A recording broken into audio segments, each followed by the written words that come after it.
All right, guys. All right, all right. We are live on actually well, this is a simulcast. Oh wow, something just fell over. This is a simulcast that we're doing. So if you're listening to this on the Talkback stream, we're actually moving everything over to the Curator Report stream. So soon we won't be streaming dual, we will only be streaming from the Curator Report. So if you want to keep up to date on what's going on in my world, aka the Merc, so on and so forth, with opinions on these things, make sure that you switch over and you subscribe. Let me throw that on the thing. Make sure that you subscribe to the channel. All right. Chosen One, would you like to introduce yourself real quick? Well, hi. C1 here. I'm happy to be back. And ready to get cracking. Yeah, okay. First things first, okay. I just watched, I'm sure you haven't seen it because, I don't think you care. I personally don't really care, but obviously it's a trending topic, like, in the film fandom world, as far as Birds of Prey trailers, came out. To be honest, like, let me be real. I have no idea what this stuff is. I'm being dead serious. Like, I never read the comics to do with this. I sort of have a very vague memory of it existing. I don't know who any of the other characters are except Harley Quinn. Harley Quinn, I never really liked that much as a character anyway. But you know who Huntress is. Who's that? That's Batman and Catwoman's daughter. You knew that. Oh, yeah, but okay, maybe I did. Like, maybe I did, but I not to my consciousness. Basically, the point I'm trying to say is that, did I ever read a Huntress comic? No. Mm-hmm. See what I'm saying? Like, I never thought. So maybe at some point in my history, I knew about the existence of such a character. But we're talking about an entire movie being made about these guys. So I'm just being real. Like, when I even heard about this, I'm like, why? Like, what? Joker movie, yes, I get it. Even if you do a Harley Quinn and Joker movie, okay, fine, I get it. But like this, like what? And then when I watched the trailer, the first trailer wasn't good, as everybody said. This trailer I think is better. But again, it's like, look, on the surface of it, it's just some girls beating up a lot of guys. Like, that's all I could get from it. I couldn't really figure out what the story was. I just saw some woman like beating up a lot of guys, like shooting them and kicking them, and I'm like, okay. Do you know what's so weird about this? It's like, this movie is coming behind the times. I think that the paradigm is shifting.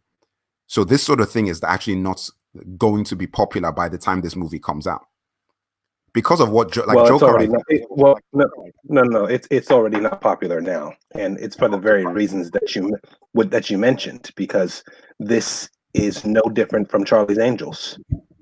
There's no difference. And we had certain people making comments that, the movie didn't do well because women don't like, as far as men do not like women in female-led action films. There's a bit more to what she said, which I actually agree with once you actually put all the context in there, but we just, for lack of time, I don't want to get into it. But but just give me a summary. What are you talking about? Give me a summary.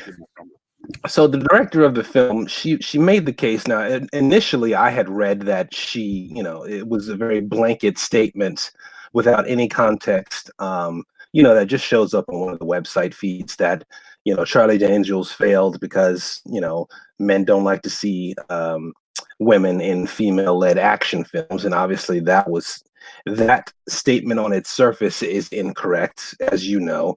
But to be honest, she didn't really phrase it that way. And when you actually read her entire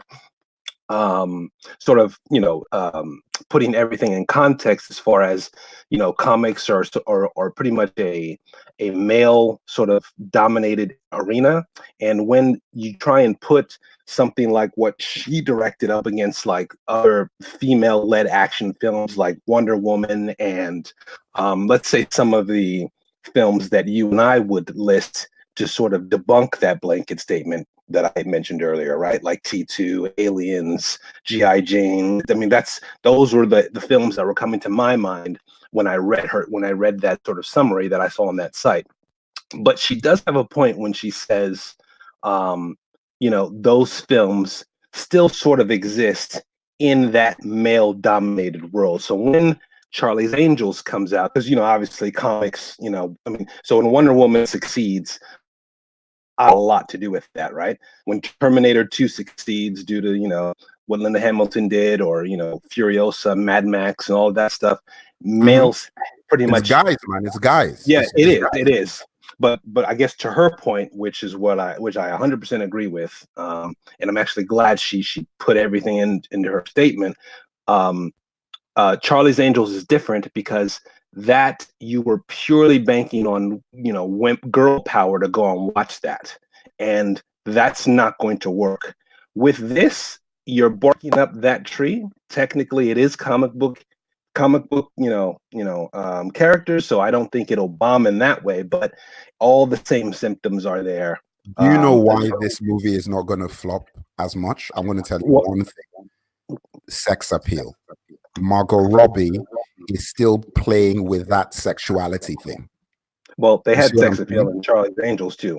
Sex there appeal wasn't going to save it. Well, there was. They didn't market it that way.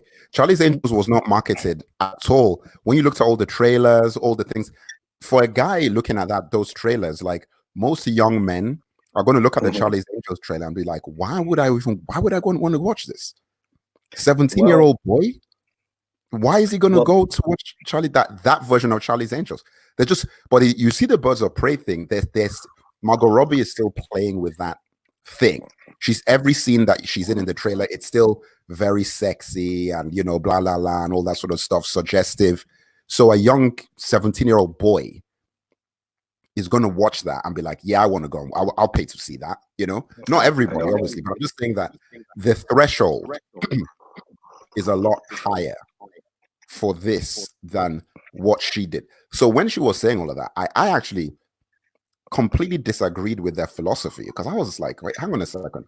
You do realize that the action genre is a male genre? Well, that's what she was saying. Sorry? That's what she was saying. Yeah, but so then what's the complaint? Why are you even trying to, why are you complaining? It's a guy's thing. Well, so I don't understand why. If you accept that, what are you complaining about? It's like, this is a guy's thing. You then made a movie within a guy's world and decided not to market it to guys, and it flopped, and you're surprised? Very true. Yes. You see what I'm saying? It's like she's already answered her own question. It is a male genre.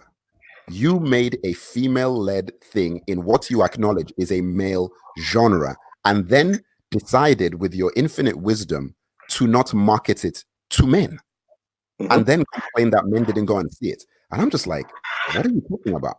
Because all the movies that have had female-led action heroes that marketed to men have succeeded. Not all of them, obviously, if they're bad, but you just named them. Like no guy on the surface of the earth, no man does not think Ripley is a good character. There's just what guy are you going to find that's going to say, it's a woman, she's rubbish, she's not that good? I'm like, what are you talking about? I wouldn't. Do you know what the crazy thing is? I would not want a male-led alien movie. No, me either. Me either. Work. Yep. Because of how it was done, it's like the femininity of it, and the fact that there is that physical weakness is what made it more scary and more intense, because Sigourney Weaver didn't play the butch tough girl. That was what made it so effective. I was like, this is actually a real woman who's fighting against an alien, and all the men are getting killed. Yep. It was perfect. It was amazing. And same thing with T1 and T2 is probably the most brilliant double whammy, because what James Cameron did is that he gave you the girly girl in the first movie, and then she transitioned into a tough person in the second movie. And you see what I'm saying? Like, you could sort of see why it happened. Yep. It's just, listen, man, look, those things prove to me that, man, look, all this misogynist talk and everything. Look, if you give guys quality action, whether it's a woman or a guy in the lead, if it makes sense, they're gonna go and watch it. Yep. That's it. We're not gonna be doing this whole, oh, it's a girl, I'm not gonna watch. If the thing is on point, you go and watch the movie. I went and watched Mad Max Fury Road. I thought it was stupid that they sidelined Mad Max, but the movie was fantastic. That actually said that, look, you should just made a Furiosa movie. I mean, obviously the movie wouldn't have made as much money. Yeah. You know, so we know that's a whole other conversation. But anyway, I digress. All right, so yeah, have you seen this trailer or no? No, not interested. Okay, woo, that's harsh. Okay, let me. I saw the first one. That first one was a terrible trailer, man. That first trailer did a lot of damage too. If you had to bet what the film was actually closer like in tone, would it be the first trailer or the second one? If you had to bet. I would say the first one was just a mess though. So I can't really call it. You see what I'm saying? Like I can't really call what the first one, what kind of movie would that be? I don't know. Because it was just a mess. Like I just didn't know what was going on. This one, I still think it's very confusing. You know, I still think it's very confusing. But it is what it is, man. I mean, you know, look, I are you gonna go and watch that movie? No. You know, I mean, like so it's like it's neither here nor there. It's like, look, whatever the movie is, the trailer being this or that, the people who are gonna watch Birds of Prey are already decided. I don't see it doing well. I do not see it doing well. No, I mean, listen, like I said, they are behind the times. That whole thing of a bunch of girls going and kicking the crap out of guys 5 times their size, it's not going to work. It's not. It's done now. Like we're through with that. Yep. Joker has actually shifted everything. It's like we now want like it's hyper real now. It's like let's have real stuff. And as you know, they're trying to make the Batman more like the Joker's in a more realistic. Like people are like, yeah, all this sort of is stupid. Okay. Well, go on. No, I just see. It's just one of those things where my problem is they're so reactionary, right? Joker came out of nowhere, so now it's like, who's doing it? What's the director's name that's doing Batman? Is it Reeves? Matt Reeves. Yeah. So you had a plan in place for what you were going to do with the Batman for years. Yes. Now, because Joker came out and it was successful, now you want to change it to Matt. Now, so do they have a Joker for this Matt Reeves universe? I guess that should be my first question. I don't think so. I don't think there's any Joker in that movie. You know, I don't know. I mean, that's just what I think. I don't think there's a Joker in his. I mean, why would there be at this point? I don't even. You know what the truth is? I actually don't know much about it because I don't know who the villain is. Well, there's multiple villains. That's the thing. Oh, so yes, I remember that. That's what I find odd. Yes, because you're right. If you have a Penguin and you have a Riddler and you have a Two-Face, why wouldn't you have a Joker? And that's not even naming all of them. But you're right. Listen, man, you know what? This is the problem with DC. You see, DC are because of the way that they do things. Warner Bros. DC is like they'll give you the best superhero movies because they actually allow directors to sort of give their own take on things, right? But the problem is that they don't seem to have like an overall plan. So you run into situations like this because I'm thinking that you just had a movie that cost you $50 million to make that made over $1 billion. Do you know how ridiculous that is? That is like the biggest profit margin in the history of films. And the movie wasn't even that good. I mean, it wasn't bad, man. It wasn't good either. That is extremely harsh. I think that's actually being fair. That is his perform. Do you really want to debate this with me, sir? His performance was excellent. Let me be clear. His performance was excellent. The film was okay, average, 6 out of 10 5.5 million a day. Whoa. Take it easy. Relax. You know. No, I know it's January, Christmas, the food. We gotta start strong this year, bro, or nothing's gonna get done. 6 out of 10. What are you smoking? 6 out of 10? Whenever you want to talk with me about, then just that thing is tell a me. hard floor. That's a hard floor 7. Like Joker is a hard floor. Like that's the minimum for anybody. No. 7 and above. No. Like me, that movie is. I gave that movie. Did I give it 8 or 7? I think if you gave it an 8, I don't know what I would think right now. No way, man. I think I might have given it 7. I might have given it 7, but it's a hard, solid 7. Yeah, like your solid, opinion. Like I think I gave it 7 because obviously, like I said, if this wasn't a Joker movie, it would be okay, But the fact that a movie like this is a Joker movie is phenomenal. It's like it's phenomenal. Like I'm just like, I mean, look, the only movie that I think has done the serious thing this well is Unbreakable. Unbreakable to me is the second best, greatest superhero movie of all time. And I've said that repeatedly. People just sleep on that movie.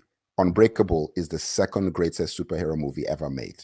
It is a masterpiece. The only superhero movie better than that to me is Superman 78 with Christopher Reeve. That's it. There's no other superhero movie that's even, because Dark Knight, all of this sort of stuff. I'm like, listen, Dark Knight is good, but Unbreakable? That movie was, I remember when I watched it, I was like, this is phenomenal. You know that is the movie that makes me not ever throw away Shyamalan. It's that movie. I'm like, anybody who can make that film, I'm just so even though he's messed me around multiple, like the guy just put out some movies, I'm like, what the hell is this? But any director who makes that film, I have to give you kudos, man. Anyway, look, we've talked about this too much. Let's move on to the topic at hand.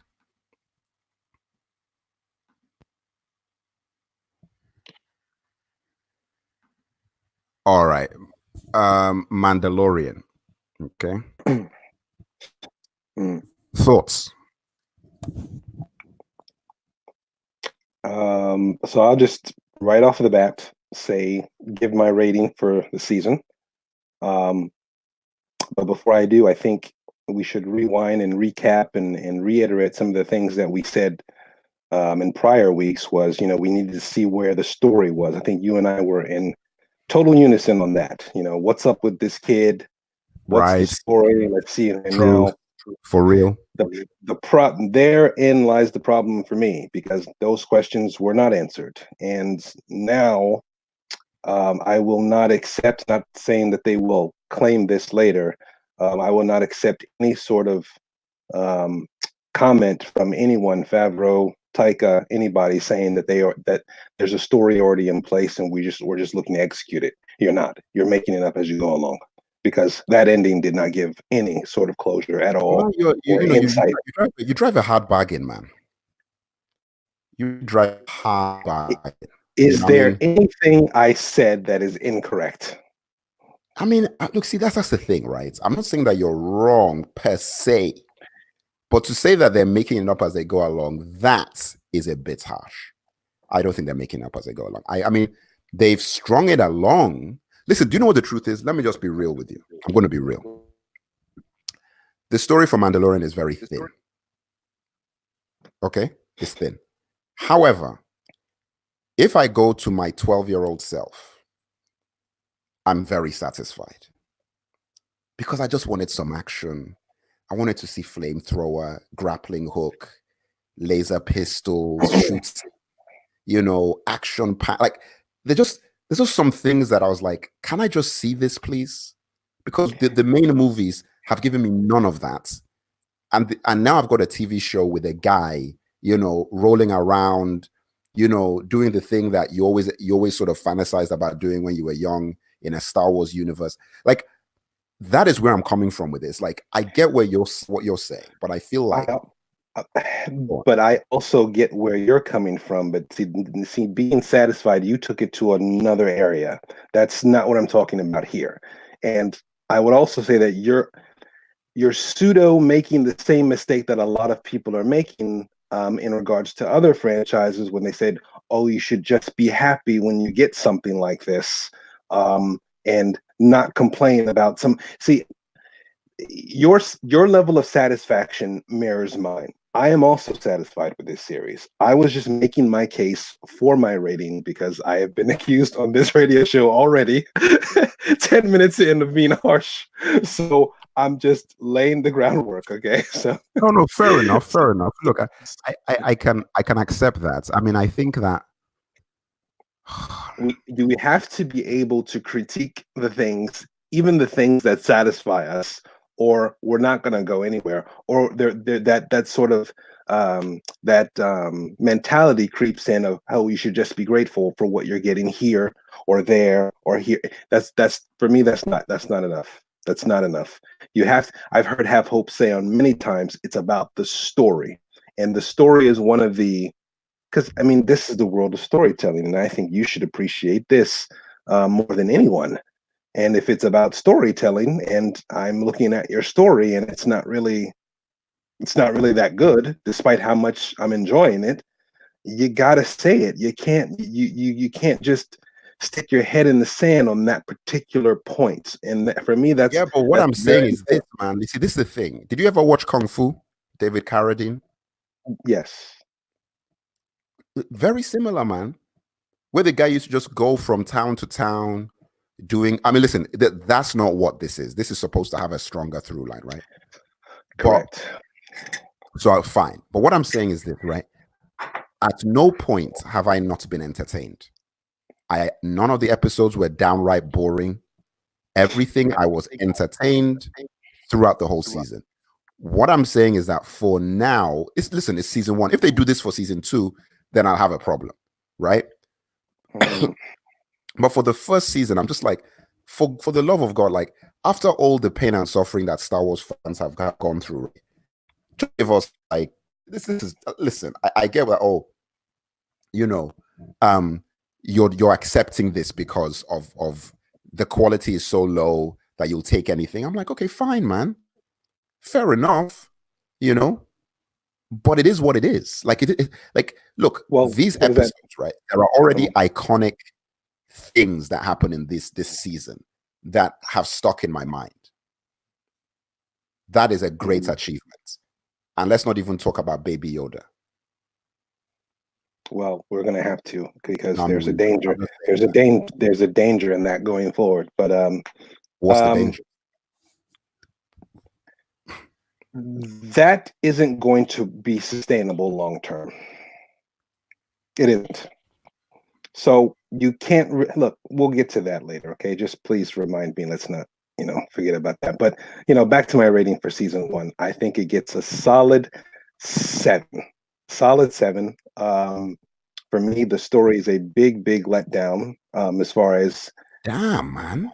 as far as giving, you gotta give it like so. I'm gonna be honest. I'm not really. What I'm saying is this. Okay, look. Let me just ask you this, right? Sure. If this is so bad, okay, I'm just being real. I If this didn't is say it so was bad, bad. what in the current realm that has come out are you saying this is the benchmark? I just want to know, like, just for my own gauging of where your mind is at these days. Hit me. When you say, well, you got to be. Hold on. You got to give me some context here. What do you mean in the current? You just name a TV show that has their story on point recently that you're like, you know what? These are the levels. Fargo. That. Oh man, look at this guy, man. Come on, man. Come on. You disagree? Fair enough. I'm not. Listen. This thing. You know what the thing is? I actually agree with your points. I actually don't. I don't disagree with your points, but it feels is like those points are weighing too heavily on your.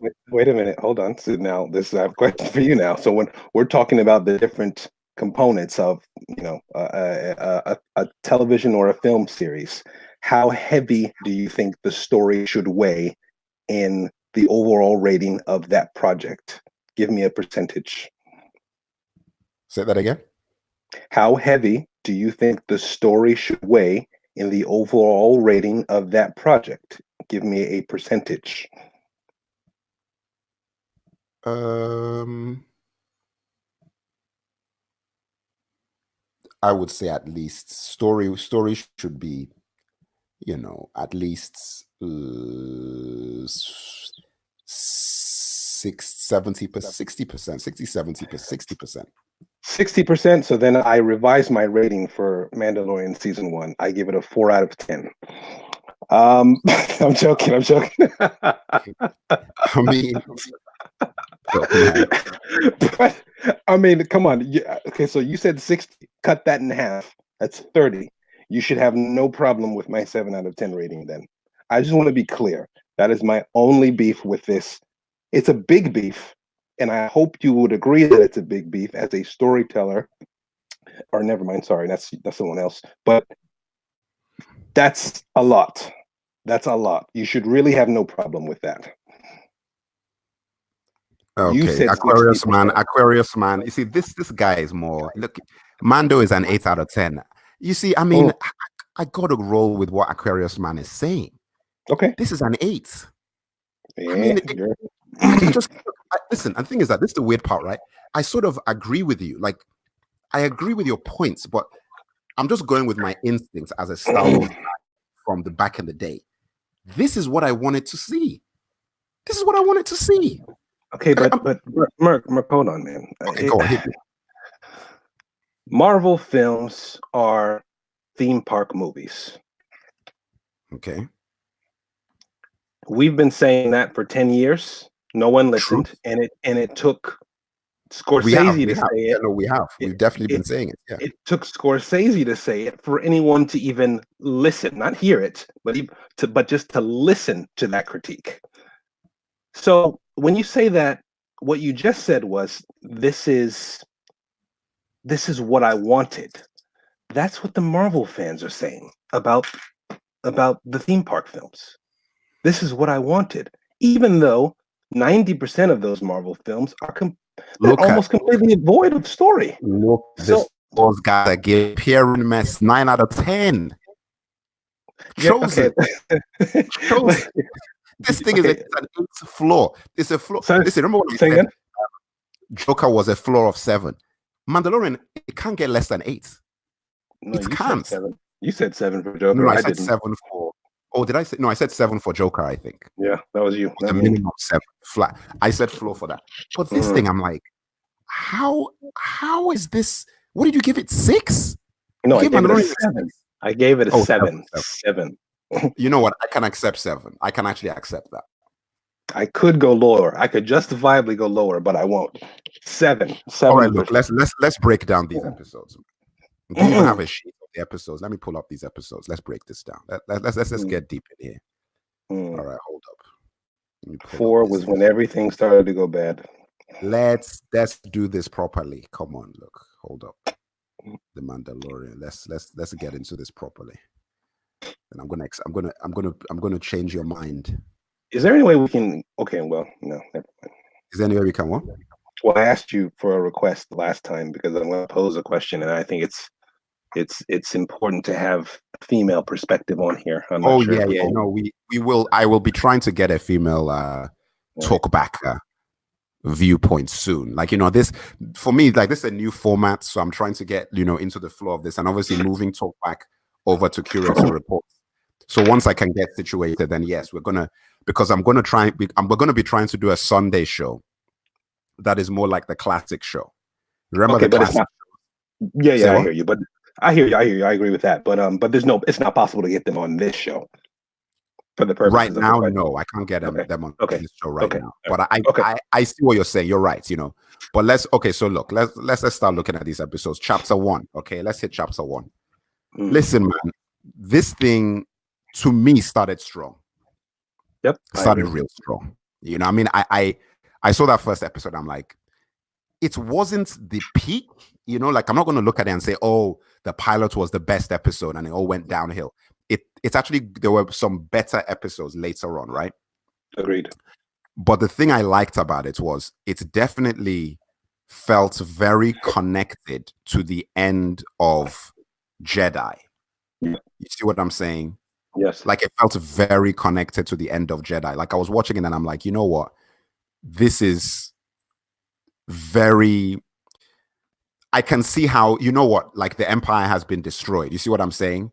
And blah, blah, blah has happened. And, you know, the stormtroopers are in disarray and they're just all over the place and blah, blah, and all that sort of stuff. Like I can see how this sort of aura, like the feeling of just chaos, you know, in some of these planets would be existing at that point. So I liked that because when I was watching, I'm like, oh, this is really cool. I could literally just watch Return of the Jedi and then start watching this, and it feels like this is what happened next somewhere else. Yep. Right. Yep. So that was really cool. I also liked the fact that they were using practical puppets for a lot of their aliens.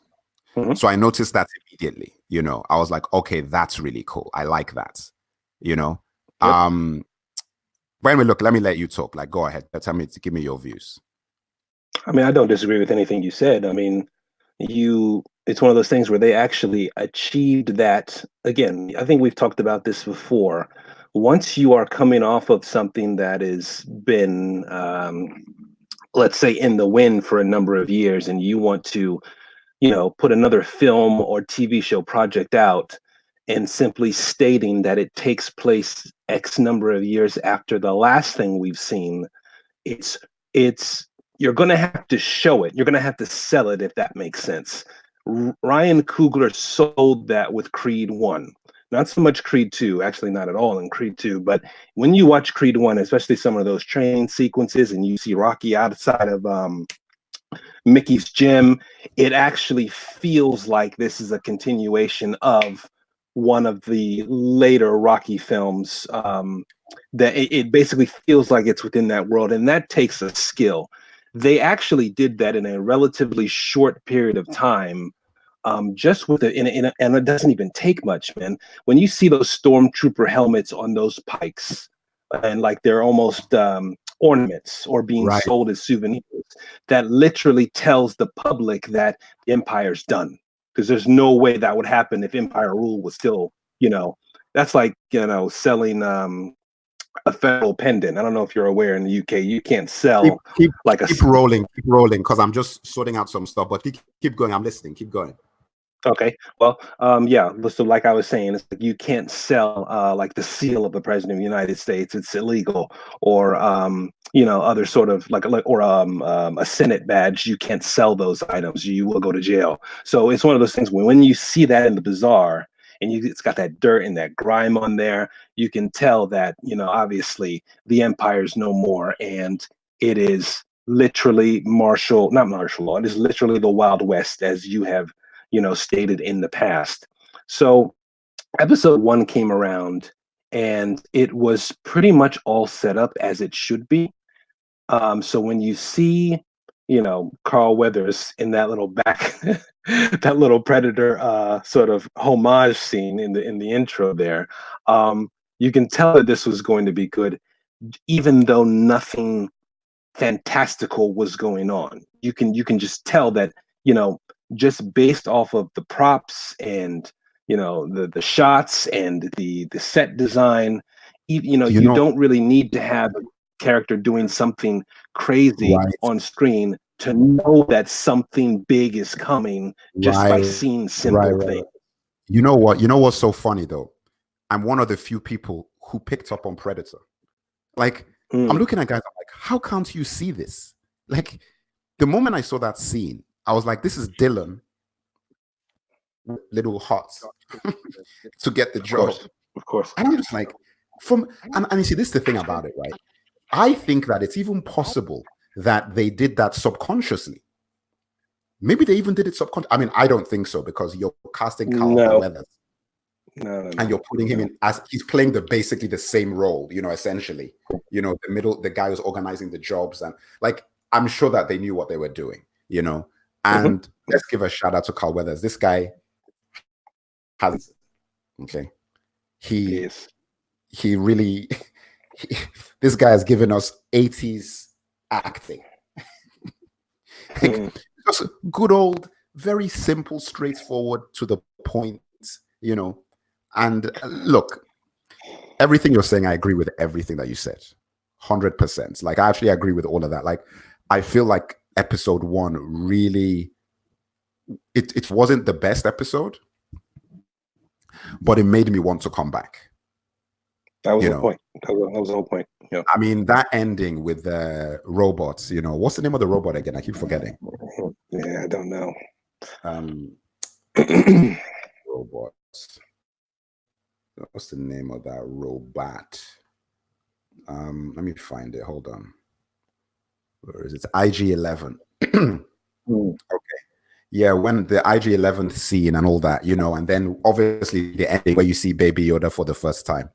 And I was just like, you've got to come back. Yep. All right, let's just go on to the next episode, chapter 2, The Child. This episode really liked. I really like this episode because this was the one when one of my favorite characters, if not my favorite character in the whole show, we got introduced to him, Quill. Yeah. That character is just great. And I don't want to spoil it till we get to the episode when whatever happens, but that was my favorite character. Thoughts? I don't disagree. Again, I'm trying to remember what happened in the episode as far as details, but I think that's when he fought the thing at the end, right? So, again, that episode again sort of it gave me hope that there was a level of standard that they were going for here, because it's I think it would have been the temptation would have been very high for a character like that to be all CG. So the fact that they threw this guy in there and he looks really good when he's talking, when he's walking, when you can even see him sort of halfway scowl when he's thinking about things. So I agree with you. That is probably one of the greatest characters created. Unfortunately, we can't put him in the new decade, but of last decade, there are quite a few. Honestly, listen, man, that is not an understatement. Like, I'm honestly saying, I don't know why more people aren't talking about it. Quill, one of the greatest Star Wars characters ever made. It's not just Star Wars. It's not just Star Wars. He's just one of the. You're right, but I mean, let's just look at Star Wars. I'm like, this guy was fantastic. Everything you said about his personality, it just felt like, man, what's this guy's history? Like, where did he? Like, I wanted to know more about that character. Listen, do you know what Quill was like? Remember when you first saw Yoda?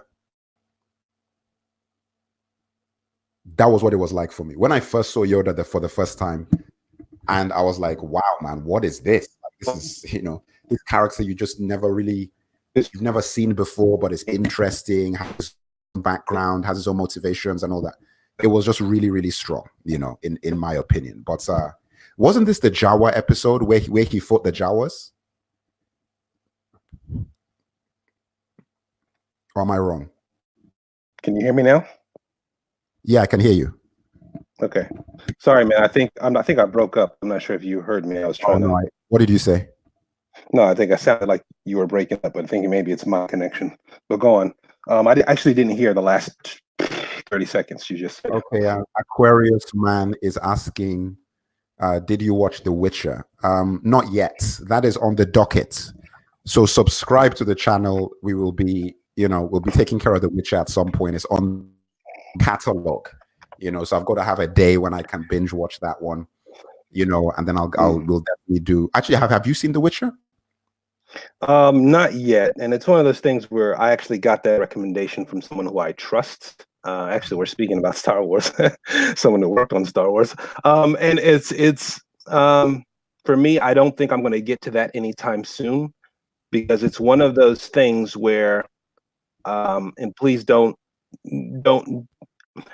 take what I'm about to say as you should play the games before you watch the series, because I have a feeling that's a series you can enjoy without watching, without playing the video games. But the person that recommended it to me were kind of on the same wavelength. It's one of those things where you would just enjoy that meal a hell of a lot more if you played the games first. So I'm actually gonna try to see if I can play the games this summer and then get to the series later in the year.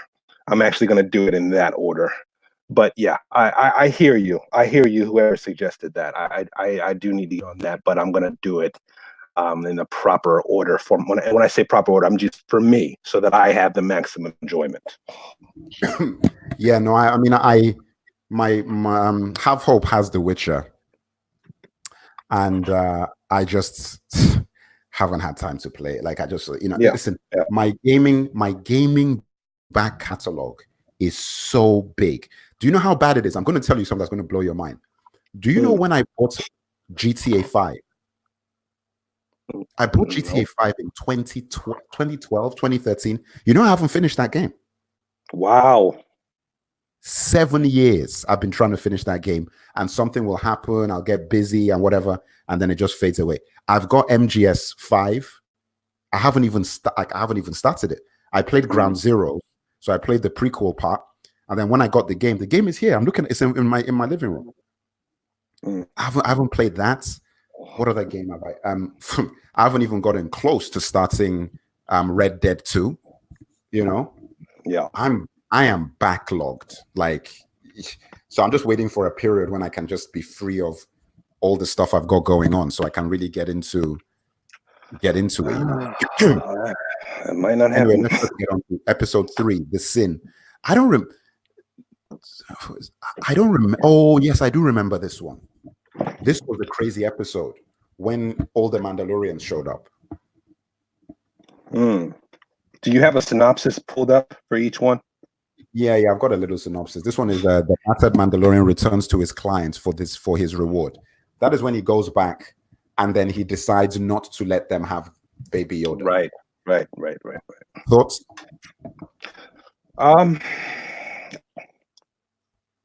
Again, it felt like almost a continuation. Look, this series spent a good amount of time with the buildup, right?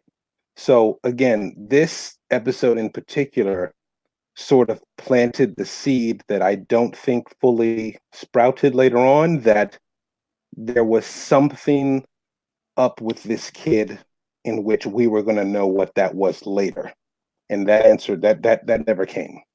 So for me, I'm again, the visuals, I understand why he went back. I do like sort of the story point, not the story point, but the actual the scene. Again, some of the scenes that I think you and I would agree on is some of the best scenes are the ones where nothing is spoken. If you just paid attention, you'll get it. So when he takes that little light speed knob and he hands it to the baby to play with, and he's going after that, he's going after that little knob that pretty much unscrews on that little piece. So when he goes back to his ship and he's getting ready to leave the baby behind, and he reaches for that little that light speed knob, and then it's missing, you as a viewer understand that was the point where he made the decision that nope, this is wrong, and I'm gonna go and rectify this. And that was good, because it was done in a way where, let's just say, lesser filmmakers could have done it and it would have been a bit cheesy. But here it was real, and I've said this time and time again. One of the things that I love about this series is when the Mandalorian is on screen, you feel his presence. We're talking, Tim Burton, Batman. We're actually in that ballpark, and to do that in 2020, that's actually quite an achievement. And which is going to bring me on. This brings me on to episode 4. What you're saying? Well, I think not episode 4, but okay, go ahead. Sanctuary, the episode 4. What you're saying is connected very strongly to the introduction of Gina Carano's character in episode 4, Cara Dune. That thing you just said, they diminished his power with the way that they used her in the show. And I didn't feel it was necessary to do it that way to make her still be a strong character. It was not necessary to have her fight him and to have her beat him up. Well, here's the thing. And this, well, wait. You're okay. So you're skipping ahead now. You're skipping ahead now. That's the next episode. That's Sanctuary. Well, yeah, right. But we're not on 4 yet, right? We're still on 3. That's okay. Look, fine. Let's go back to 3.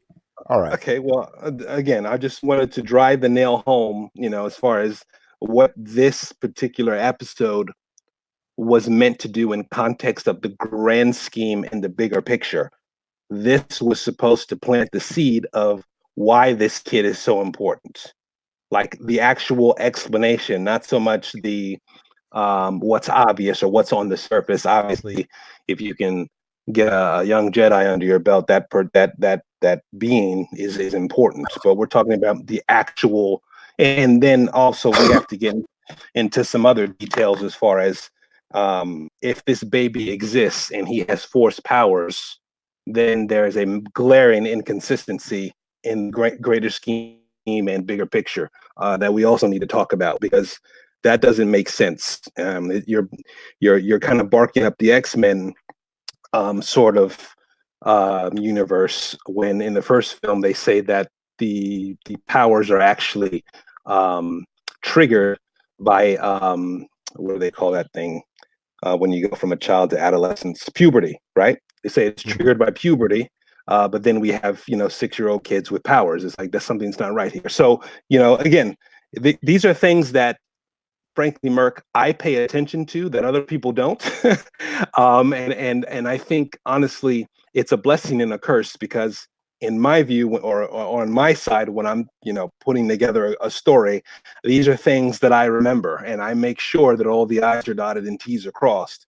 But these, to most people or the layman, are throwaways.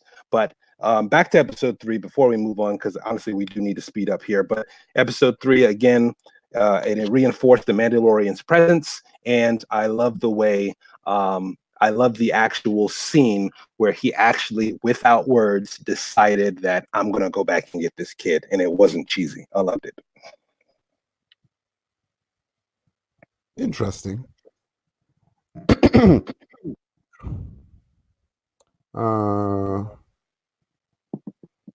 me see.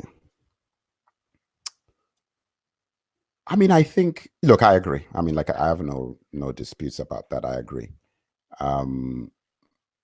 Let's, I mean, do you want to, what did you think of the ending of that episode? Of 3? Yeah.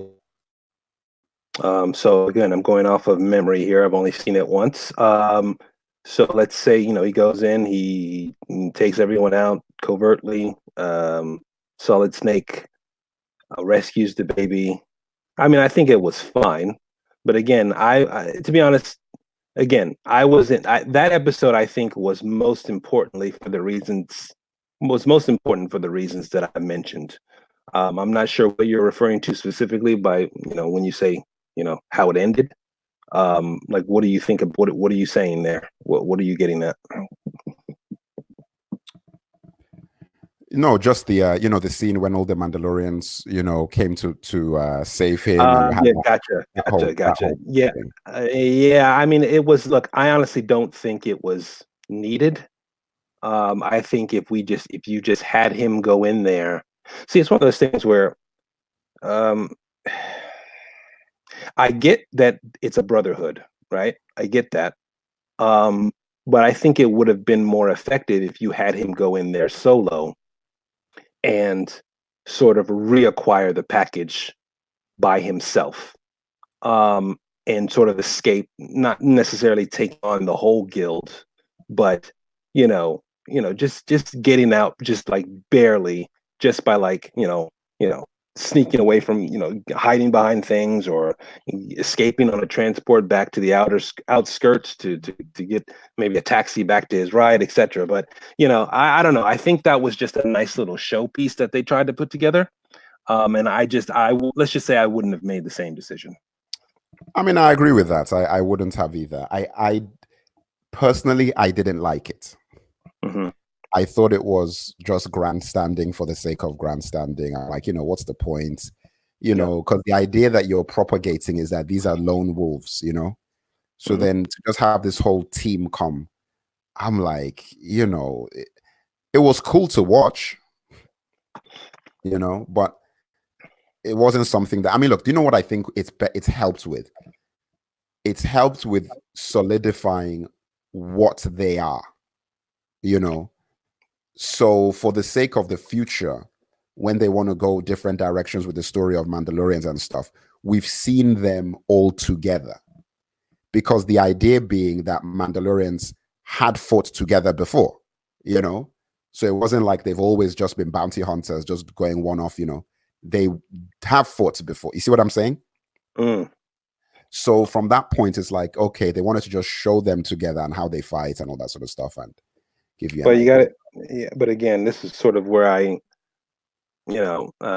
it's another one of those things where you got to be careful when it comes to the story and what makes sense, right? Because when we're talking about a guild, right? And I mean, I assume this is how they get work, right? So technically, it doesn't make sense that they would see. You want to know how I thought it was going to go before it went the way it went? I thought that it was going to be Mando versus the guild versus the Mandalorians because he had broke some sort of code.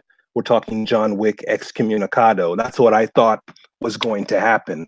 And honestly, I think that's what should have happened. And in a way, you would have had the rest of the season where it's pretty much Mando Wick versus everyone trying to protect everyone from that. Trying to protect, that baby from everyone. I think that would have enhanced the story a hell of a lot more. Yeah, I think that the problem with that, to me, is that we've seen that a lot now. So it would have been like, okay, this is the Star Wars John Wick, So I see what you're saying, but I feel like if that story arc had not been done before, then it would have been cool. But let's move on to the next. Okay, so episode 4, Sanctuary. This is actually the second lowest rated episode. Interesting. The lowest rated is the next episode, who we've all agreed is not a good episode. I think everybody accepts that was the weakest. It was the one with the rookie bounty hunter. Oh yeah, that was episode. Yeah. So we've all accepted that. But yes, funny enough, chapter 4, and I'm not surprised. I saw it and I'm just like, what are you guys doing? You've just built up a hero just to have him meet this woman on a planet, and she scares the life out of him, beats the crap out of him, and we're just supposed to just accept that, as in, why then doesn't she become the hero? Like, if she's so powerful, why are we even watching him? That's the mistake with doing that sort of thing. It's like you've now created a situation where the guy that you've built up to be this amazing, the best of the best guy, just walked into this lady who is far superior to him. So why are we watching him? Like, she should just take over, or he should hire her as his bodyguard. You see what I'm saying? Like, so when I was watching it, I was like, this is they've gone overboard with this. I can understand if you want to make it that she can hold her own and all that sort of stuff. That's fine, okay. But when you go, I'm like, my God, I mean, why does it have to be so extreme? And you know what the funny thing is? That would go for whether it's a guy or a female bounty hunter or person. I would say this exact same thing, because I'm like, we have a hero. What's the point of him running into somebody who's going to beat the crap out of him, and then that person doesn't go on the missions with him and become his bodyguard? Like, that's where I would think the story goes, is that this person is so good and so much more powerful than you, that person now becomes and that would be weird. I mean, I don't know why you would do that. So for me, it felt very preachy. It felt like a point was being made, as opposed to organically just letting the story do what it does. because I think the story doing what it does, the Mandalorian does not get punched in the back of the head with his legs flying up. In my opinion. Hello, you there? Yep, I'm here. What are your thoughts? Well, I'm trying to think about how I should tackle this.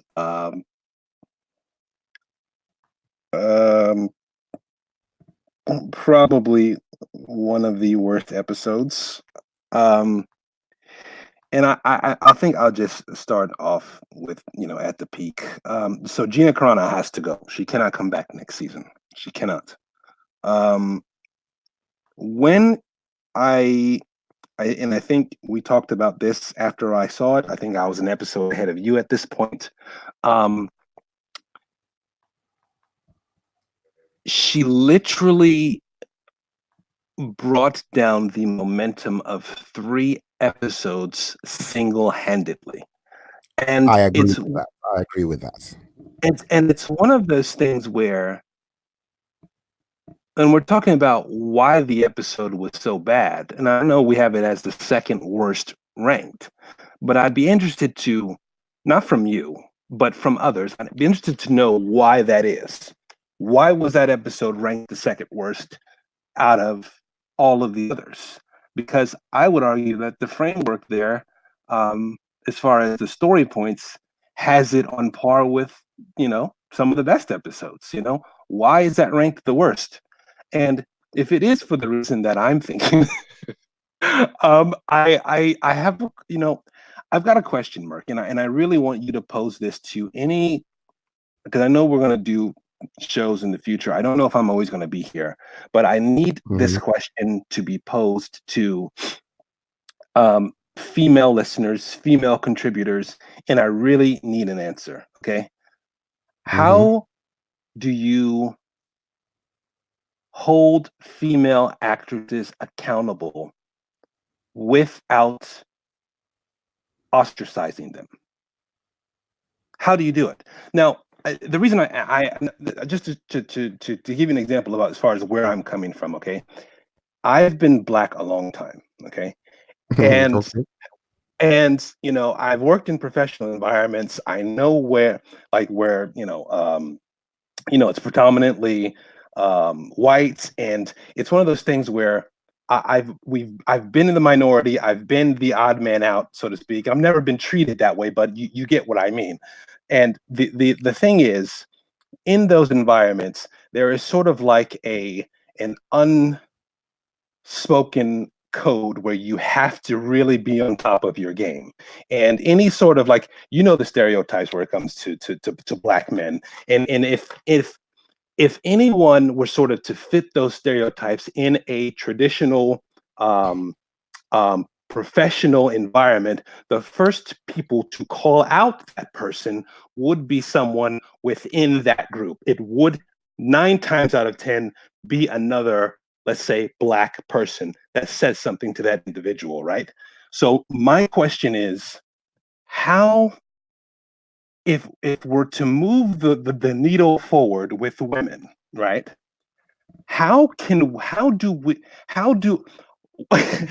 Why is it that when something like this happens and we see it for what it is, there's silence from women?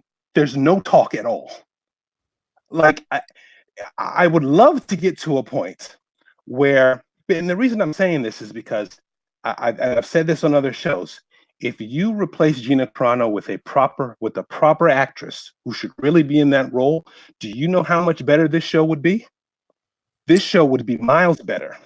Yeah, so but you see, the thing is, the problem. This is the thing that I like about them doing what they did. I like the fact that they went for somebody who looks physically like they could do the things that they want the person to do.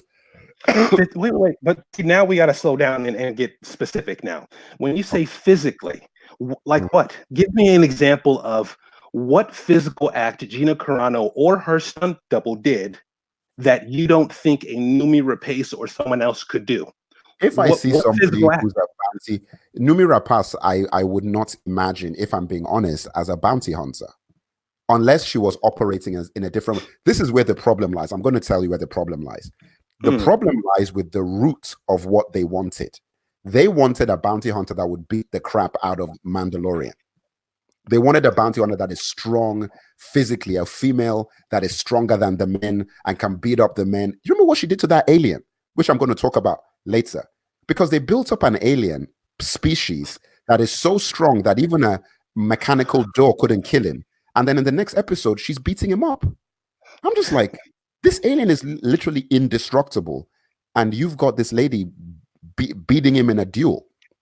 So that is another thing. But the point is this, right?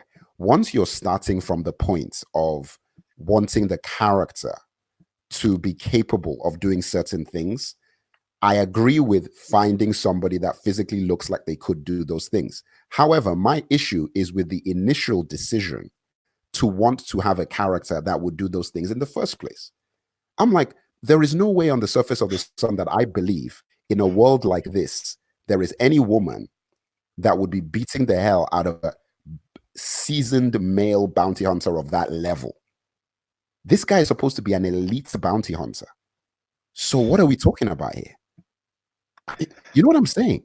I get what you, it is. I get what you're saying, but you know, what I guess to cap off where I was going before, I would love to get to a point where, again, for me, the female character is very important and it needs to be handled delicately, because if you don't, it turns into a joke. And I think this character on this show is evidence of that. No one's taking her seriously, not from an acting perspective, not from the character perspective. I mean, it's like and really honestly, it's going to take women calling out projects, or when projects like these happen, it's going to take women calling them out in order for there to be a better level of standard. You know what? I actually don't even think that's what's going to happen. I think it's it's not going to happen. Unfortunately, I think it's a money and viewership thing. What's happened is that the only thing that anybody listens to is money and control. If people stop watching, they have to take notice. This episode was one of the lowest rated, second lowest rated episode of the whole season, right? We talked about Birds of Prey, that is not going to do very well. Charlie's Angels didn't do very well. I think once you get to a point where the audience simply do not want to see this anymore, so you're just wasting money. You're throwing money down a empty well. That is when things will change. Because as you said correctly, like, it's not like women are up in arms saying that, okay, this is ridiculous. They just don't say anything, you know? Even though you would think that, isn't this obviously silly? Like, but obviously. That's my point. My thing, and here's the thing. You're right. It's probably never going to happen, but I would love to get to a point where, when things like this, when the Batwoman trailer comes out, I would love to get to a point where women shut it down completely, because they see that as doing more harm than good to the female movement, because it really is. So look, Sam Collins says, I assume they only created this so just to introduce Gina Carano's character, just so they can bring her back in the final 2 episodes of the season, so Mando could have a crew for the finale. Okay, yeah, can I say one thing? Go ahead. Okay, go. Go ahead. Now, I'm just going to say that that's not the point. You see, no, but he knows that. Yeah, that's what I'm saying. Like, that's not the point. The point is how you're introducing the character. The whole issue that I'm saying is not that this character even exists. That's not the issue. The issue is that you brought a character in that destroyed the guy who's supposed to be the hero. Listen, this guy was so shook that he said this planet is taken. He was going to leave the entire planet because she was there. That is the levels to which that they took it. And this guy was going to leave the planet. Do you know how crazy that is? That you're not even saying that I'm going to leave the town, I'm going to leave the city, I'm going to get on a ship and leave the planet. Oh, this woman beat me up so much. Come on, man. I mean, look, this guy says, he says, I thought we went through this. If Brienne of Tarth's actress was wasted as plasma, in the sequel trilogy. She would have been perfect for the show. Yeah. That doesn't change anything. No. It doesn't change. No, he's right. No, but here, the only thing I take. No, she's better. Of course, she's better. Of course. One. I mean, with this, actually, his earlier point, he's correct. My only sort of pushback on Sam's comment is the notion that her character was or was only introduced or the only point of this episode was to introduce Gina Carano's character. And again, something that I said earlier, when you're looking at what actually went down in this episode, that cannot be the only reason, because think about just the framework of this episode for a second, Merc. You've got the villagers, you've got the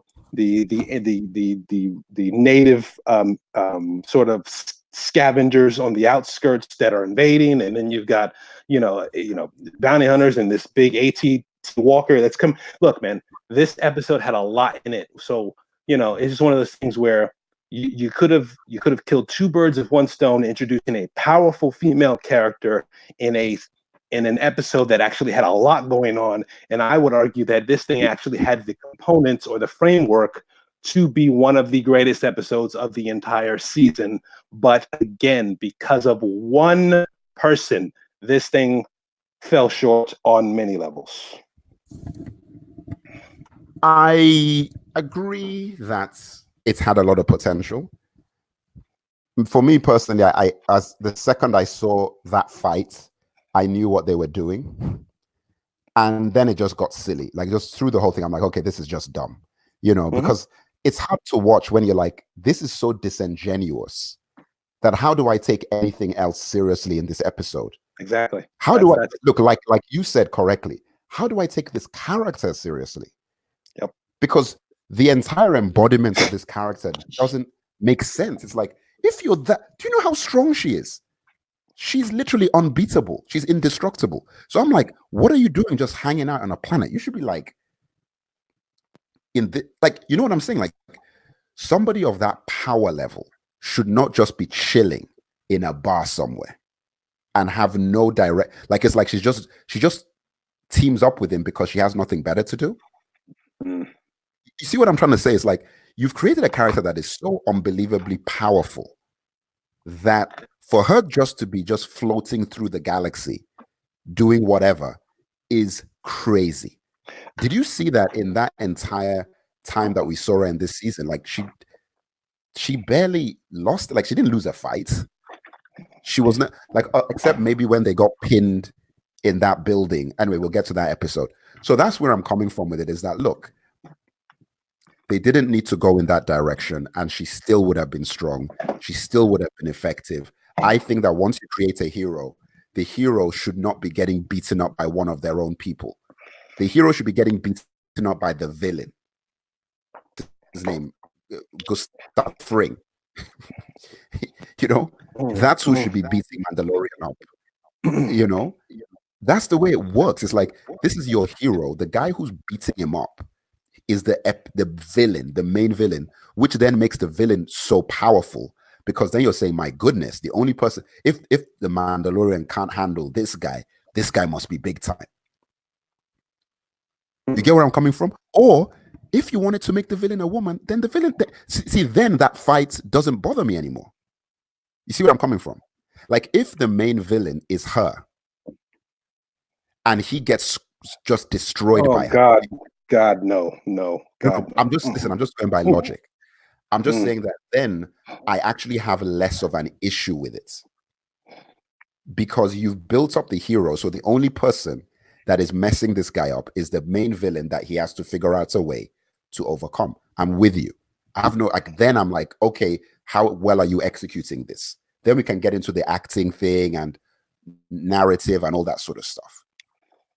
Anyway, look, let's get on to this next episode, man. What was that, Sanctuary? Gunslinger. I don't think there's much to say about this episode 5. Nope. That episode was just, the guy that they picked for that character, bad casting. Wow. I was like, do you know what it was like? It was like Beverly Hills 90210 or something, or you know what I'm saying? Like, I mean, I hear you. Yeah. Overall bad casting. He had one. I will say this: there was the final scene of that episode was probably where he actually did the best sort of work right before he bit the bullet. Right. Because then you actually did sort of somewhat feel the tension in the air, like, the winds are about to shift right before Mando shows up and takes him out. But everything up until then, the important points of the episode, he did not. He should not have been there, and there's not much to talk about. It was a joke. Wait a minute. So, what did you say was the good thing about what he did? What was the good part? The final scene of that episode, when he takes him out, takes the ship back, rescues the Yoda kid, etc. Oh. But wait a minute. But that's the Mandalorian that takes him out. Yeah, that's what I'm saying. That ending sequence was good. In my opinion. Okay, fine. But the character of that kid was just. Correct. It was like from the first time I saw him, I was like, what have they done? The levels of casting that they done, aside from the Gina Carano situation, was so high. Like it was just very well selected people, interesting faces, very, very, you know what I'm saying? High quality. Then all of a sudden, you just have this guy who's like, this is just like a basic TV show, like CW, Yep. That was weird, man. Like, I don't know why they did that. I don't know why they did that. That must be a casting director thing, man. I mean, somebody pulled strings. Anyway, cool. As I said, there's not much to say on that episode. Let's go on to The Prisoner. Very good episode. My favorite episode. Yes. Very good episode. Yeah, that was solid. That was solid. I didn't like some of the, like that woman with the serrated teeth was a bit over the top, but yes, I was like, she was just a bit like, the character was cool if she didn't overdo it. Yeah, she just like pushed it a bit too far. I was like, calm down. Like, your makeup and everything is already doing the job for you. You see what I'm saying? Like all the sort of thing is already working, so you don't have to ham it up so much, Yep.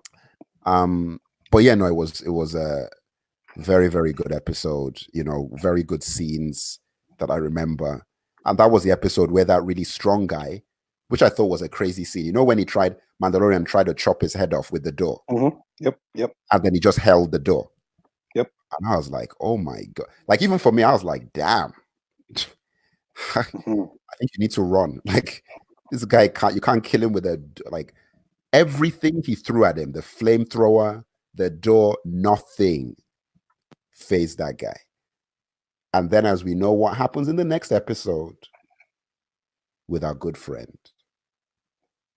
So the reason why I love this episode so much, because it really, I think, showing what the Mandalorian can do, actually, it's like, I tell you what it's like. When you first watch Batman '89, right, and you see that sort of grappling hook sort of slide from behind his back onto his utility belt, and then he grabs it, and then he goes up the thing with Vicky Vale, right? It's like you subconsciously say to yourself, what the hell else is on that grappling hook, right? Or on that utility belt? What the hell else does he have behind his cape back there? The thing I loved about this is, again, this reinforced that sort of idea that the Mando has such a presence. This guy could literally kill you in 50 different ways. And I kept getting, as they were going through some of those corridors, it almost looked like a maze and the lights were going out. I got flashbacks of two different shows and two different sequences. The first one was Daredevil, when, I'm not sure if you watched that Netflix show, where only the first season. Okay, well, shit. Okay, so basically there's a sequence in there that, because Daredevil's blind, right? So there's a sequence in there where he's basically fighting multiple guys and he's purposely knocking out the lights. And what that does is that creates a hazard light situation, where almost like backup sort of backup generator, etc., sort of kicks in, and the lights sort of flicker. So it's just he's taking out guys. It's basically to reinforce that point of, you know, there's a monster in the corridor, and it's actually the hero, right?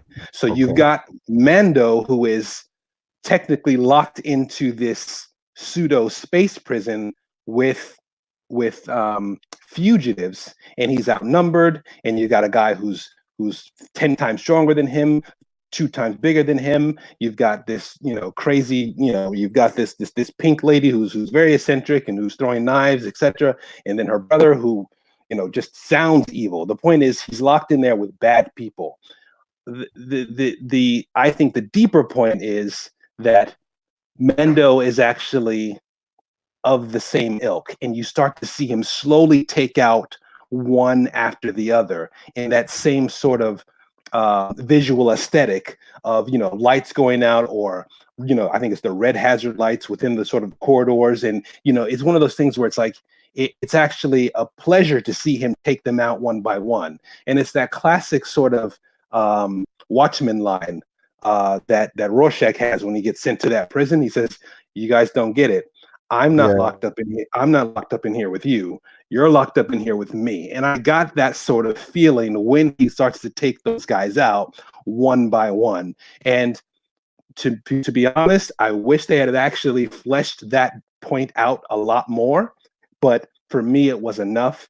And what I'm trying to say is what it could have been, or the tree that it was barking up under was enough for it to be definitely my favorite episode. I loved it from beginning to end. Mark Boone Jr.'s character, his introduction, how he set up the whole thing, how it ended.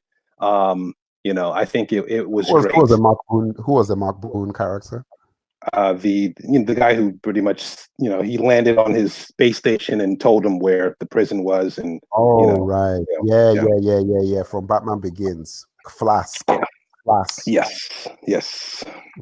Very good. Best episode. Say what? Best episode for me. It's up there. Go ahead. I think, like I said, the child for me, I really liked that episode a lot because of Quill. I think it's the Quill character for me that really just tipped the scales, and I love the way that they did the Jawas because it was just very authentic to the way Jawas operates in A New Hope and whatever. When they just scavenge and steal things, and and I really liked how they put that in there, because I'm like, these people, they're the worst, and it was just very effectively executed. Like, these are like people who have nothing to do with his main mission that have completely screwed up his main mission, because they're just doing what they do, and then they get him to do something for them. I just liked a lot of. It was a mini movie to me, like it was like short film, and I really and that was when you first saw Baby Yoda use his force power. There was a lot about that episode, which is why for me personally, I found that to be particularly strong. Anyway, The Reckoning, episode 7. An old rival extends an invitation for the Mandalorian to make peace. This was when he got double-crossed, basically. Yeah. This was okay. I mean, I thought it was okay. Agreed. I mean, there was nothing. I'm trying to think, was anything special about it? Not really. I mean, it was just good. Like, I mean, I watched it, I was like, hey, this is good, Like, there's nothing I can really highlight that I could talk about, other than obviously the introduction of what's the actor's name? Giancarlo Esposito. His character. Let me see what this guy's character is again. Moff Gideon. Oh, remember Moff Tarkin? Are they related, or is that just like a title? I don't know. Anyway, yeah. So I mean, I'm just gonna look. I don't have anything to say about that episode, to be honest. So I guess we could just move on to the last episode. um, redemption. Good episode. Like, you see, I know people have said, That's episode number what? What number is that? 8, the last one. For me, this is my second best episode. Okay, so for me, the second best episode is the episode before the last one. Is that what I thought there were? Wait, I thought there were 9 episodes. No, there were 8, I believe. There are 8 episodes, yeah. Okay. So for me, the way that look, I thought so again, let's go back one. So basically, I think again with the Cara Dune character, it's because remember, it's one of those things where it's like, if I know I'm going into a shootout and I'm bringing you along with me, and we're planning the multiple ways we could get literally effed, and we want to make sure we have contingencies in place, that is actually a very important story point and an important suspense builder, if that makes sense. So I actually think the episode before last I would rank higher than the actual finale, because I like the whole introduction of Giancarlo's character. I like the fact that they had ended, or they had because again, I think they built it up very good in that pre-finale, how they all got sort of locked into that cantina. But again, Gina's character literally there's a point where she literally says, "Who's that guy?" Yeah, and I know. I put my hand in my palm, Merc. I'm like, my head, excuse me, and I'm like, what? It's like, it's almost like it's like momentum and suspense is boiling, or it's getting hotter. It's getting hotter, and then the line is not great. The line isn't great in and of itself, but the delivery, I think that you could have delivered it better. Yeah. And it's just what I guess my point is, it's like throwing cold water on something before it gets too hot, and I'm like, just please don't speak anymore. And it's terrible, man. And that's when it literally brought that particular episode down for me. That episode without her was probably the closest to a perfect 10 out of 10 score. But it's man, it's bad, man. It really is. And again, man, there's got to be a call for the removal of her. She cannot come back in season 2. No, she's not going anywhere. She cannot come back in season. Look, okay, go ahead. I just listen. I personally, she's not going. I hear what you I hear what you're saying. I hear what you're saying, and I agree. But I think there's a problem now, and this gets to like, because we're talking about what's marketable, and I think these are the elements that, unfortunately, have to get included in these things now. Like a Baby Yoda thing, you don't need to tell. You can tell an idiot that that's going to be a marketable thing. That thing's going to catch like wildfire. Okay.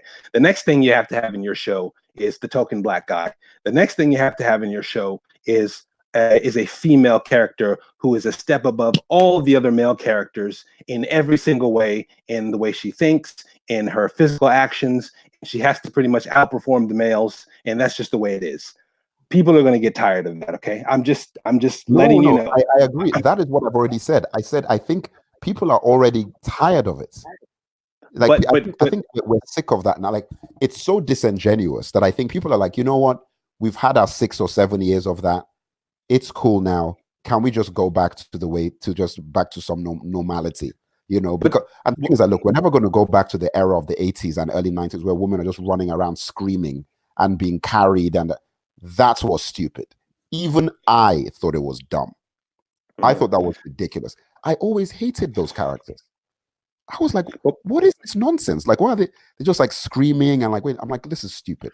Right, but when I say people are going to get tired of it, I mean in the context of what we already have, which is why I don't think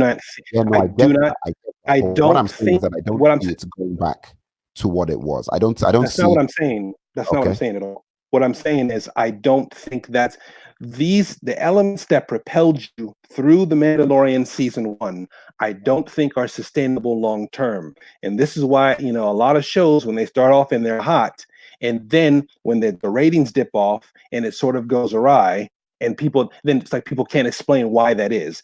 you cannot bank on Baby Yoda forever. You can't do it. Okay.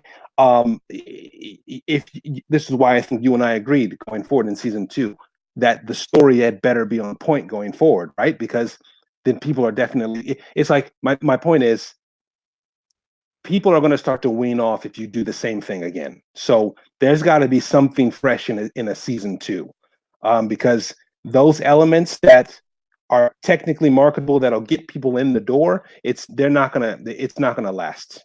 These things are not gonna last, not at all. I mean, look, I mean, I do agree with with a lot of that. By the way, Pierre in Mess says the last 2 episodes were the best. I can't argue with that. Even though I don't agree, I can see how some people might view the last 2 episodes as the best. They were good episodes. I think the last episode to me was in my opinion the second best episode. You know, overall, mine. I mean, there's just so much happened in that last episode to tie some stuff up. I-11 and so on and so forth. That my number one is still my number one for the reasons I gave. And I think it's very nuanced reasons. Like, I do understand that the child episode doesn't have the bells and whistles of some of the other things, but there was so much good character work done in that episode and so much very interesting nostalgic elements with the Jawas and, their scavenger elements that I really enjoyed that immensely, Well, it's was very good. Well, it's one of those things where I think you've actually made the point before, the difference between where a lot of people don't make this distinction, but the difference between what is your personal favorite as opposed to what you think is the best, Again, my personal favorite is episode 6. I think it's 6 that I said. Yeah, 6. And for the reasons that you mentioned, I wager to say that that's why it's your favorite. That's your cup of tea, so to speak, right? And I think you made the point also in the past that the film that you think is probably one of the best ever made isn't even on your top 100 favorite list. I think you've made that clear before. So I think just being mindful of those two, or your own sort of biases and being mindful of those sort of 2 categories is one of the things where when he says the last 2 are the best, I put it in that context. They're not my favorites by any means, but I think I probably would agree with him that the last 2 are probably the best. Even though I did not. Go ahead. I think he's got a valid. When I think about, I'm like, take everything into account. The last 2 episodes, I can see the argument. I still feel like, listen, there's arguments for other ones, so I wouldn't say it's just a unilateral. The last 2 are the best thing. I don't know about that, but. They were good. I mean, listen, they were good. They were good episodes. The last episode, I think, was not a letdown. I watched this and I'm like, yeah, I would have liked some answers. I felt it was a bit anticlimactic with the Moff whatever guy, Gideon character just coming out of the, TIE fighter. And I'm like, okay, who are you? Like, what are you like? And the dialogue really needed shaping up, because there were some moments in there with the banter back and forth between some of the characters was not good at all. Anyway, so let's wrap this up. So the future, what do you think for episode 4? You say you don't even want to see a season 2. No, I don't. I would rather they end it here. Damn. Well, that's obviously not happening, but could you give a reason why? I just do not see. So I read something. I'm not sure if you're aware. Pseudo spoilers for next season, but now they're going to include some of the original characters in season 2 of The Mandalorian. For me, that's a very big red flag. So that, I think, reinforces the point that they didn't really have a story in place. And I know you don't like me saying this, Merc, but I think it actually does reinforce my theory that they are making it up as they go along if they're now going to include, let's say, a Luke Skywalker or a Han Solo, or they're going to bring Donald Glover back as the young Lando Calrissian. That, I believe, reinforces the point. And coupled with some of the things that I said already, I really do feel they're going to milk this Baby Yoda thing.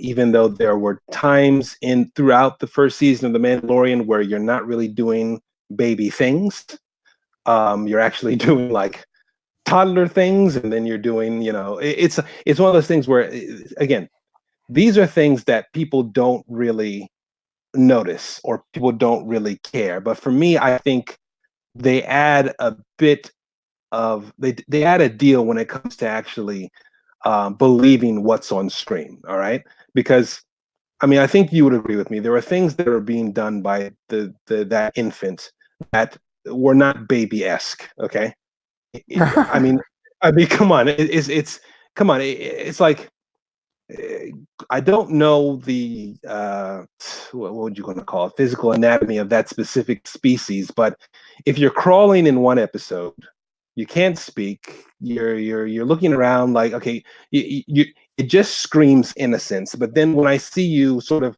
taking a sip of coffee after the Mandalorian and Cara Dune have a physical exchange, it's like, wait, That no, it's was like that's that teenager. Like, was what's going on? hilarious. That I was just hilarious. That made me laugh actually.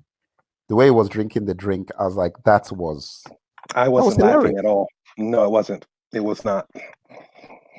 Man, look, man. I mean, I These will are watch. things you have to get right, man. You can't dilly dally around with these things. I don't know. Maybe that's just me. I know I'm not normal, but I just I don't know. For me, I just see that as these are red flags. Like, man, I don't know. I don't know if these guys actually have a plan with this thing, other than the fact that they know that they can sell toys with that character, and that scares me. That scares me from a storytelling perspective. But I don't know. Maybe I'm the lone wolf in that. Yeah, I mean, look, I do want to see a next season. I do. I mean, I hopefully now that this has been so successful, they will take that and say, "Oh my goodness, we've got something here," and they won't screw it up. I mean, Huh. hopefully. I mean, look, you just have to be optimistic with these things. And Dave Filoni and John Favreau have a decent track record as well. So as long as they're the ones, driving the ship and all that, we'll see. I mean, look, in my thing as an overall, I think Star Wars, it is what it is now. Like it's not, it's been so severely damaged that none of this really has the weight that it used to. So it's weird. It's like I do want to see a second season, but even the Obi-Wan series or any of these things, Star Wars doesn't have that magical power that it used to because of what has happened in the main franchise. It just doesn't have that magic anymore. So even though these side things that come out, I'll watch. And listen, like I said, look, when McGregor as Obi-Wan Kenobi was amazing. Even even though the prequels were what they were, he was the shining light in those things. Anyway, let's call it quits. Any last word? No. I think I don't know. I hope I hope it improves. That's all I'm saying. I'm sticking by my rating. I know, again, I'm probably the lone guy on the island there with my 7 out of 10, but I cannot go higher than a 7. Cannot. For those reasons listed in this talk, and they're very important reasons. So I just hope it gets better. I don't know if it will, because going from a season 1 to a season 2, especially when something becomes popular, you're saying being optimistic, and I have very little optimism at this point. I think things are going to go in the opposite direction. No, I think I give it an 8 out of 10.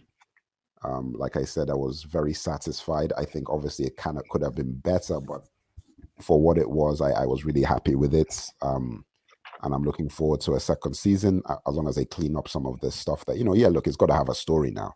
We need to know where this is all going. You don't think it needed to have a story for season 1? No, it's did, but it's got by because of it was, like I said, it was like kung fu. It was like, mission after mission, and I was like, cool, I'm with you. That is worn off now. we've had a season of that. It's worn off. For the next season now, you have to take all of that energy you've built up and focus things. I'm gonna hold you to that, man. I'm gonna hold you to what you just said. You can now, because listen, I'm not going to watch another season of this sort of stuff. Obviously not. You know, you've got to have like, where are we going? Like, what are we doing specifically? Like, what's the story? Like, where are we going? You know, so next season for sure is how I would want that to be. All right, cool. Anyone listening, remember to hit the subscribe button, and see you all later. Bye.